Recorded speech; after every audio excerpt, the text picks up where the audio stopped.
Because that first game, I mean, that was an unfortunate debut for Emery, who's a new coach. You have to play against Manchester City. Now, Manchester City, you know, I mean, they look good. They look good, and I would say like halfway through the second half, they started to click again, and they're like, all right, we're back, and pretty much took over that game. Arsenal at that point was playing pretty defensively. However, week 2, Arsenal plays Chelsea. Well, you text me about, keeping the game where you're talking about Man City. You text me this week or last week, you told me KDB. The impact of De Bruyne. Yep. What impact did he do? And it looks like they didn't miss a step. No, they didn't miss a step, but they actually looked a lot better. But at the same time, they're also playing, you know, who was it, Huddersfield or something? Yeah, that is true. You know, so let's not get too happy at the same time. You're right about that. And like I was reading the news, and I get stuff on my phone. Aguero scored 3 goals. I'm like, when is that going to happen? When is that ever going to happen again? Right. You know, I mean, talking of on the flip side of that, Liverpool looked incredibly impressive its first game out, but the second game, I was going to ask you about that. How did they do? Did they pedestrian soccer? Did they stumble a little bit? Did they overconfident from the game from last week? No, I think what it was is that I don't think they expected. They didn't expect Crystal Palace to play that good. I think Crystal Palace initially was parking the bus. Well, CP is it's a good squad with unfortunate score lines. Yeah. They play good and they end up losing. Well, they got no forwards. Well, they got that Wilfred Zaha. No, Zaha sucked, and so did what is the other guy? Well, didn't you guys want to get him? Why? No. What's the other fool that we used to have? And Benteke. That's not Benteke. And Benteke also started. He plays in CP? Yeah, he does. And he did exactly what he was doing with Liverpool. Absolutely nothing. Hanging out. He had a couple of shots, and he had a couple of shots at goal. But what it also showed you, CP, I would say, like in the second part of the first half and going halfway through the second, they ran things. They ran things on Liverpool. I think Liverpool took them too lightly. But I'll tell you what is improved on Liverpool, and that is that defense and midfield. And that goalkeeper is actually pretty damn good. Oh yeah, Alisson. Yeah. Yeah, he's actually pretty good. I'll tell you what it is with him. Liverpool goalkeepers had the misfortune of when they dove and they deflected a ball, it always landed at somebody else's feet right in front of the goal for an easy score. Well, like your buddy Pepe Reina, he will stop these impressive ass goals, but little dribblers pass the line, he'll let them go. Like, bro, what the hell? What are you doing? No, well, this guy when he deflects a ball or something, he always deflects it wide. He deflects it away from everybody. That's how you get taught how to do, not hit the ball and somebody there is like the Chicharritos of the EPL freaking chip it in and score a goal against you guys. But I'll tell you what, the second game with Chelsea, Arsenal and Chelsea, I was very impressed. I don't know if it was because Arsenal came back from a 2-0 deficit or because Chelsea is probably not the team everybody thinks they may be. Because it was a tight game. It was actually my favorite game of the weekend. It was really tight. Yeah. It was a very, very impressive game. Both teams just went at it. Chelsea, to me, showed a lot of deficiency still. Arsenal, I'll tell you what, Arsenal's got a long way to go right now, at least to compete with the big boys. They're going to beat the little teams, but they're not going to beat the big boys. Not at this juncture. They got a lot of work to do. They kind of look what Liverpool did about 5 years ago, where they were impressive at times, but they just didn't have anything up front. I mean, I'll tell you what, Morata for Chelsea scored, and I had criticisms of him in game 1. I'm still not impressed with that guy. He's a Spanish guy, right? With the perfect hair and all that shit? Well, with the hair that don't move. That guy. Video games, whatever in his hair. Yeah, I'm still not impressed. He scored, but I was still not impressed. I was more impressed with the guile that Arsenal showed. Of course, they gave up a late goal, and that's the problem, and that's why I compared them with the Liverpool. Remember I told you they used to give up these late fucking goals after making impressive comebacks? Oh yeah, that's kind of what it reminded me of. Yeah, and the defense for Liverpool back in the day was the post. Yeah, you guys hit the woodwork and shit. That was our offense. We kept hitting the post for some reason, but I mean Arsenal looked a lot more impressive the second game than they did the first game. I'll tell you who I am glad Liverpool did not sign and has been a disappointment as far as I'm concerned, and that's Agabayan, who came from Dortmund. Borussia to Borussia Dortmund. to Arsenal. He's a good player. He's a good player, but man, he's just not doing it, man. I've seen both games that he's played, and it's just not playing happening. Against. Maybe Klopp made him play good. He was that coach doesn't know where to put him. It's like Mourinho with all his players. Right. Pogba's playing out of position. He not playing good. He's Martial is on the bench. He's not utilizing. Might get traded. Well, yeah, I was heard. I saw that. I tagged you. They Yeah, said yeah. Mourinho wanted him traded or he sold. I'm like, dude, what are you doing? Well, the thing with Arsenal, just to finish up on that thought. Yeah. I'm not too impressed with Chelsea. I was impressed with Arsenal. I think that Arsenal and Chelsea are going to probably end up in the same positions they did last year, which I think was 5 and 6. So that we were gonna do our standings and stuff, but I think we'll do that next week. I want to see one more game before I kind of. Let's wait until like the 5th one to get once they're all into transition, they're all getting ready, they're already playing. World Cup is behind them and shit like that. All right, I'll tell you what. Just to maybe we could. Sorry to cut you off. Maybe we could have Senior Rick grace us and give us his opinions. Yes, the one impressive thing that I did like about Liverpool was the fact that they on the counter they still look dangerous. Well, come on, dude! You got that 3-headed beast with yes. Keita running in the back. That's right. That's how they scored their second goal in stoppage time. Counter on a corner. There you go. And I think right now the emphasis, since everybody's focusing so much on Salah, Mane has taken advantage of it. He's been their top goal scorer right now, and so it'll be an interesting season. I can't wait till Firmino starts kind of jumping in there too and starts, putting him back in the back of the net. How's he doing in these 2 games? I've liked how he's played. I like how he's played quite a bit. He hasn't been, I think he realizes that the whole offense isn't him.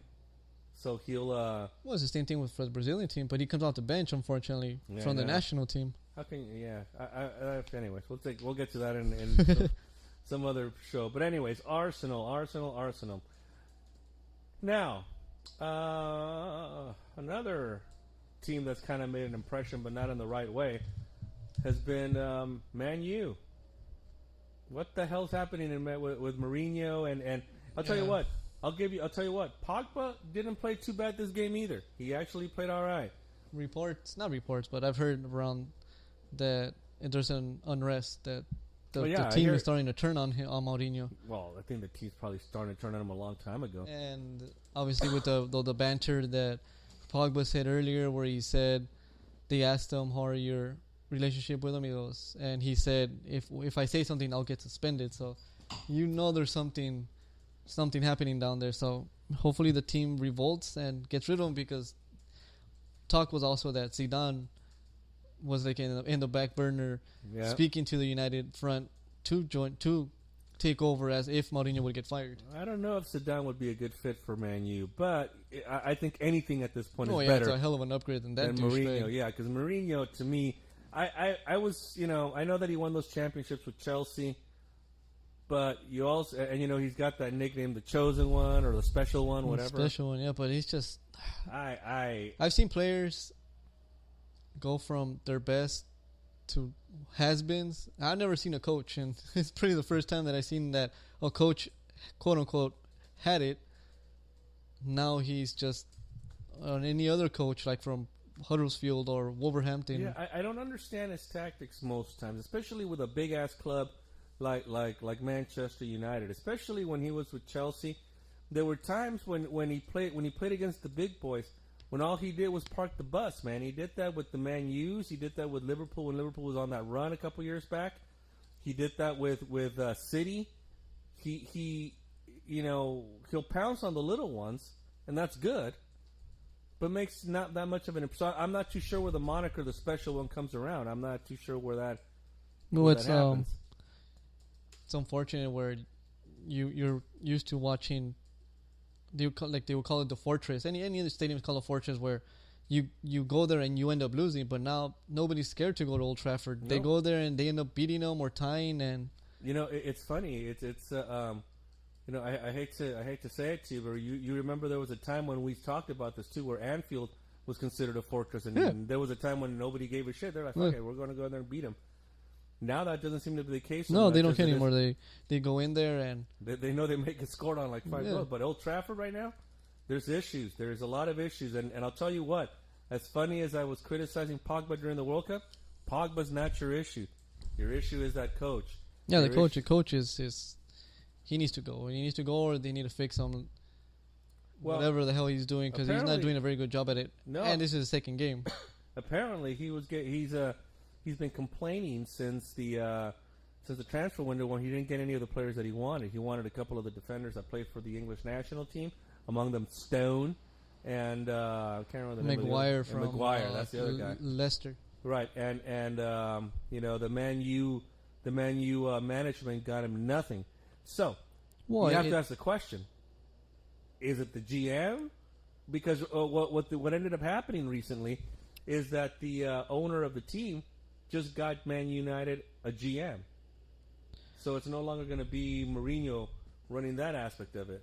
Well, it's that effect where the coaching staff or the managerial staff, the upper heads, are poisoned, and nobody wants to join them. Case in point, your team, Yeah. Liverpool.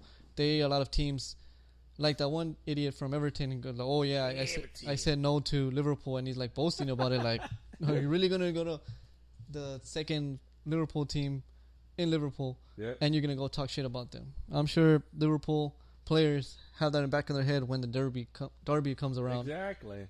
They're going to sit there and go, "Yeah, all right, buddy." Yeah. All right, let's go to some Calcio real quick. Now this one I'm going to file in my file. Which was that? My sure, that's what it was file.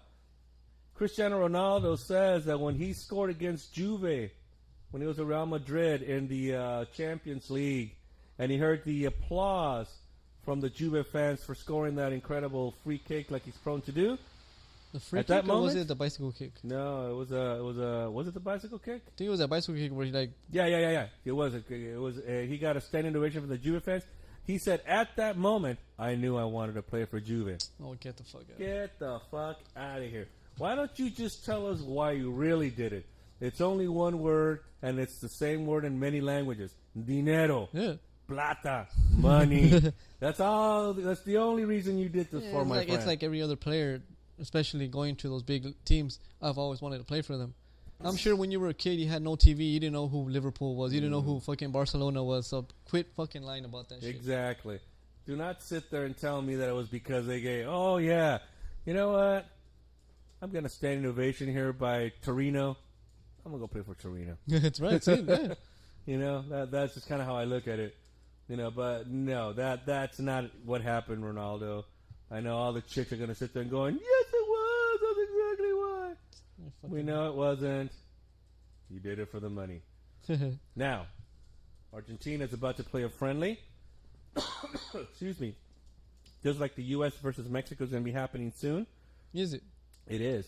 And Argentina Uh-huh. decided not to call up one Lionel Messi.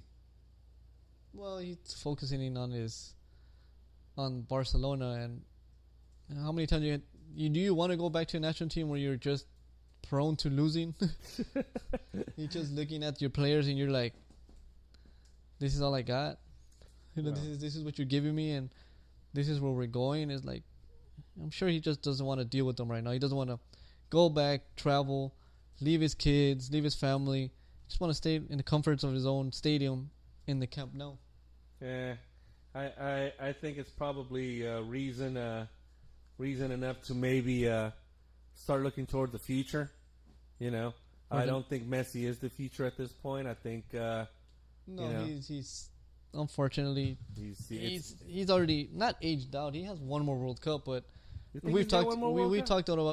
we've talked about it before about aging players where you're giving these players because they're names and you want to attract names even at the World Cup, but you're taking away a young, hungry player that could make an impact for the team, and you're not taking them with you because you're bringing Lionel Messi, Right. Rafa Marquez, and all that bullshit. That's right. And so you're wondering to yourself, why? Why would you take him at this point? I'm not a, you know, I I think that there just comes a time, especially in the way soccer moves nowadays, where you just have to sit there and tell yourself,